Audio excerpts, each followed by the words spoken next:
शेतकऱ्यांसाठी एक अत्यंत महत्त्वाची बातमी आलेली आहे। तरी शेतकरी मित्रांनो, ती बातमी तसेच शेतकऱ्यांसाठीच्या आजच्या अत्यंत महत्त्वाच्या अपडेट पाहण्या अगोदर जर तुम्ही या चॅनलवर नवीन असाल तर या चॅनलला आत्ता सबस्क्राइब करा, जेणेकरून तुम्हाला येणारा नवीन व्हिडिओ सर्वात अगोदर पाहायला मिळेल। लाडकी बहीणचा राज्याच्या तिजोरीवर ताण, केंद्रामुळे शेतकरी योजना रखडल्या।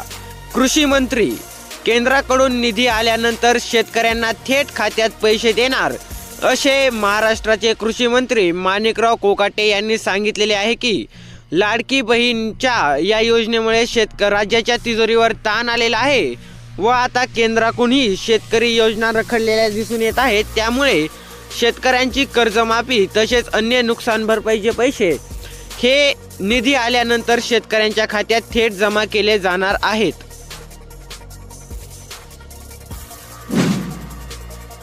44,053 शेतकऱ्यांना अजूनही पीक विम्याची प्रतीक्षा। सोयगाव तालुक्यासाठी यापूर्वीच 26 कोटी रुपयांची नुकसान भरपाई मंजूर करण्यात आलेली होती, मात्र अजून देखील 44,053 शेतकऱ्यांना पीक विम्याची प्रतीक्षा आहे। त्या शेतकऱ्यांना पीक विमा अजून देखील भेटलेला नाही।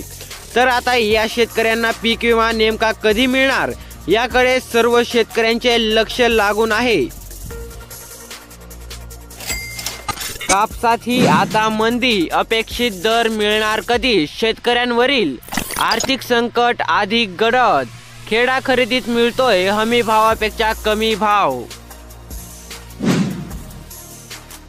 मराठवाड्यातील 3 जिल्ह्यांतील 11 लाखांवर शेतकऱ्यांना मिळणार नुकसान भरपाई। हो शेतकरी मित्रांनो, मराठवाड्यातील छत्रपती संभाजीनगर, जालना तसेच बीड या 3 जिल्ह्यातील 11,54,248 शेतकऱ्यांचा नैसर्गिक आपत्तीमुळे शेती पिकांचे नुकसान झालेले होते। आता त्या शेतकऱ्यांना लवकरच नुकसान भरपाईची मदत ही थेट त्यांच्या खात्यामध्ये लाभ मिळणार आहे। नांदेडमधील शेतकऱ्यांसाठी बातमी आहे। तर नांदेडला अतिवृष्टी ग्रस्तांची 812 कोटींची भरपाई मंजूर।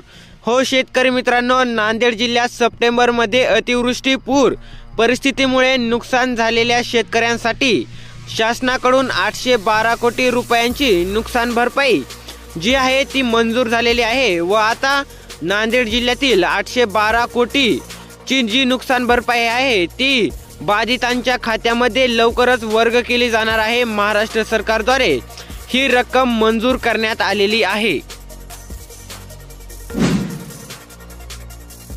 शेतकऱ्यांना 53 कोटींची नुकसान भरपाई मंजूर झालेली आहे। हो शेतकरी मित्रांनो, औसा मतदारसंघातील आमदार अभिमन्यू पवार यांचा पाठपुरावा कामी।